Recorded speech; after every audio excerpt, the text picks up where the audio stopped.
Embrace the power of knowledge at Sanskriti University, ranked first in most promising university in engineering and management in India. Visit www.sanskriti. एक party और है जिसका बहुत कुछ दांव पर लगा इन चुनाव में। हम बात कर रहे हैं बहुजन समाज पार्टी यानी बीएसपी की।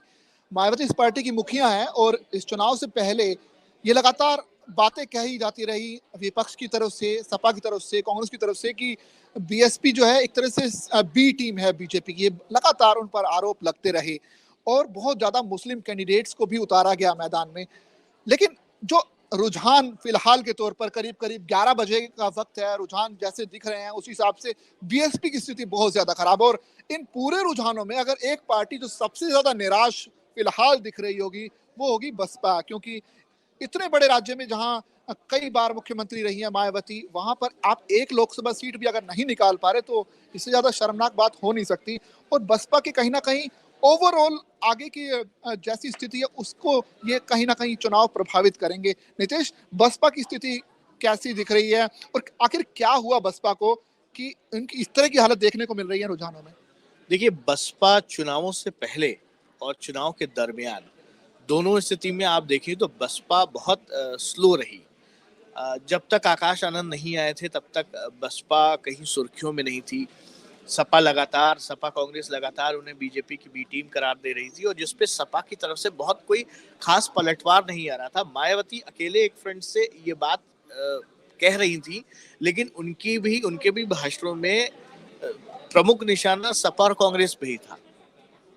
अब बात आती है कि चुनाव के दरमियान क्या हुआ, तो उसमें आकाश आनंद जो उनके भतीजे जिनको उन्होंने उत्तराधिकारी घोषित किया और जिस तरह से उन्होंने प्रत्याशियों की लिस्ट जारी की, उन हर प्रत्याशियों की लिस्ट में अगर आप जोन वाइज जाएंगे तो उसमें देखेंगे कि उनकी लड़ाई जो थी वो हमेशा ज्यादातर ऐसी सीटों पे रही जहां पे एमवाई समीकरण मजबूत था। अब जब चुनाव के दरमियान जिस तरह से आकाश आनंद ने जब कमान संभाली और आक्रामक तेवर दिखाए, तो फिर उन्हें उत्तराधिकारी से का नहीं रहने का ऐलान कर देना और पार्टी का एक नेता करार दे देना, तो ये इससे मुझे लगता है कि बीएसपी के जो कोर वोटर्स होंगे उनको भी धक्का लगा होगा और शायद इस वजह से वो शिफ्ट भी हो गए हैं।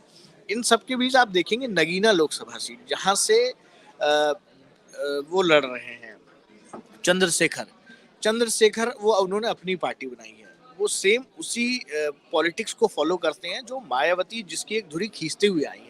और मायावती ने उत्तर प्रदेश में राजनीति की जो लकीर खींची है उसकी पूरे देश में नहीं, अब तो आप कहेंगे तो पूरे विश्व में चर्चा होती रही है कि एक महिला जो बहुत पिछड़े, बहुत सामान्य बैकग्राउंड से आते हैं, मुख्यमंत्री बन जाना और उसके बाद इस तरह से उनका पिछड़ जाना, तो ये लोकसभा चुनाव से इतर भी आप देखेंगे तो पूरे राजनीति में ये सोचने का विषय है कि क्यों एक बड़ी पार्टी, एक क्षेत्रीय पार्टी जो वाकई में तो इस तरह से उसका कोई टूट दिखाई नहीं दिया।